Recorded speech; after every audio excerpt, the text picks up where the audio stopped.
Et puis, hors de nos frontières, le vice-président de la transition est actuellement à Azerbaïdjan pour prendre part à la COP 29. Je vous propose de suivre l'ouverture de ce forum.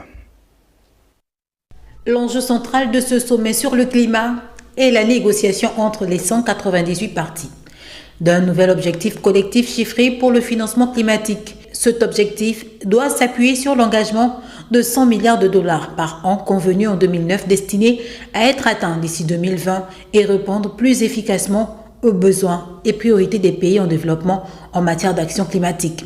Il s'agit notamment d'augmenter le financement international de la lutte contre le changement climatique destiné en particulier aux mesures d'adaptation dans les pays les plus vulnérables et d'élargir la portée de cet objectif en intégrant des signaux forts et concrets à l'égard du secteur privé ainsi que d'autres acteurs financiers afin qu'ils contribuent à une réforme fondamentale de l'architecture financière internationale. À la tribune, en porte-voix du Gabon, le vice-président de la transition, Joseph Owondobert, représentant le chef de l'État, Brice Clotaire Oligui Nguema, a réitéré une fois de plus la position du Gabon en tant que partenaire privilégié quant aux questions de préservation de l'environnement. Notre pays n'a pourtant eu de cesse d'agir pour la planète et pour la nature. C'est ainsi que notre couvert forestier est demeuré stable et que nous n'avons ménagé aucun effort pour bâtir un réseau important d'aires protégées terrestres et marines. Aujourd'hui, je réaffirme l'engagement profond de mon pays. À cet effet, notre peuple est appelé à voter par référendum dans 3 jours une nouvelle constitution qui consacre, je cite, l'intérêt profond aux enjeux écologiques, environnementaux, des changements climatiques et de la protection des écosystèmes. Au-delà du financement de la COP 29 devrait permettre des avancées sur plusieurs dossiers majeurs. L'article 6 sur les marchés du carbone, l'atténuation, l'adaptation, la transition juste, ainsi qu'un nouveau plan d'action pour l'égalité des sexes. C'est pourquoi il serait judicieux pour les représentants du Gabon que les États agissent ensemble pour le bien de l'humanité. Le Gabon, comme beaucoup d'autres pays en développement, ne pourra continuer de maintenir un tel niveau d'engagement si la solidarité internationale ne se matérialise pas. La survie de la planète dépend autant de nos écosystèmes que du respect des engagements des pays dont la responsabilité historique est engagée.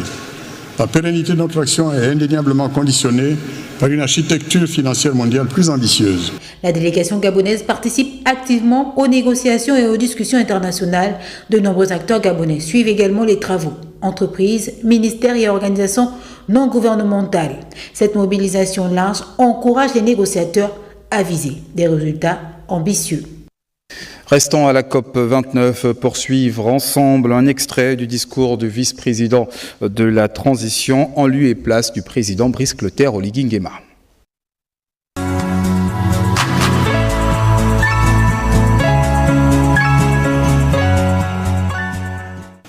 Excellences, Mesdames et Messieurs, au moment où nous nous réunissons à Bakou, l'humanité continue de faire face à des défis environnementaux sans précédent.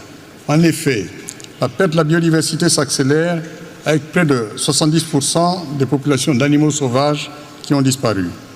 Le dérèglement climatique se poursuit avec des records de température en constante augmentation et cette année, qui a connu l'été le plus chaud, ne saurait nous démentir. Les pollutions se multiplient à travers le monde, particulièrement par les plastiques qui représentent plus de 85% des déchets marins. Ce contexte sans précédent touche toutes les régions du monde sans exclusive. Excellences, Mesdames et Messieurs, le multilatéralisme est l'ultime arme que nous possédons dans cette guerre encore longue et à l'issue incertaine. Les générations passées ont souvent péché par méconnaissance. Aujourd'hui, nous avons la connaissance, nous disposons des stratégies et des moyens. Et les solutions sont bien entre nos mains sur le plan technologique, avec notamment le déploiement des énergies renouvelables et l'agroécologie. Sur le plan écologique, avec les solutions fondées sur la nature à travers le rôle fondamental joué par nos forêts et nos océans. Et Excellences, Mesdames et Messieurs, sur le plan financier, malgré une légère baisse en 2022, la richesse mondiale continuera d'augmenter lors des 3 à 5 prochaines années. Fort de tout cela, nous ne pouvons avoir droit à l'échec. Excellences, Mesdames et Messieurs, la population gabonaise subit l'élévation du niveau de la mer, l'augmentation des inondations et les changements dans les régimes de précipitation.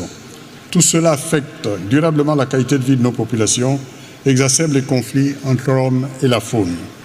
En réponse, notre pays n'a pourtant eu de cesse d'agir pour la planète et pour la nature. C'est ainsi que notre couvert forestier est demeuré stable et que nous n'avons ménagé aucun effort pour bâtir un réseau important d'aires protégées terrestres et marines. Aujourd'hui, je réaffirme l'engagement profond de mon pays. À cet effet, notre peuple est appelé à voter par référendum dans 3 jours une nouvelle constitution qui consacre, je cite, l'intérêt profond aux enjeux écologiques, environnementaux, des changements climatiques et de la protection des écosystèmes. Fin de citation. Cela démontre encore une fois que nos discours devant la communauté internationale sont systématiquement corrélés à une réalité nationale. Toutefois, le Gabon, comme beaucoup d'autres pays en développement, ne pourra continuer de maintenir un tel niveau d'engagement si la solidarité internationale ne se matérialise pas. La survie de la planète dépend autant de nos écosystèmes que du respect des engagements des pays dont la responsabilité historique est engagée. La pérennité de notre action est indéniablement conditionnée par une architecture financière mondiale plus ambitieuse.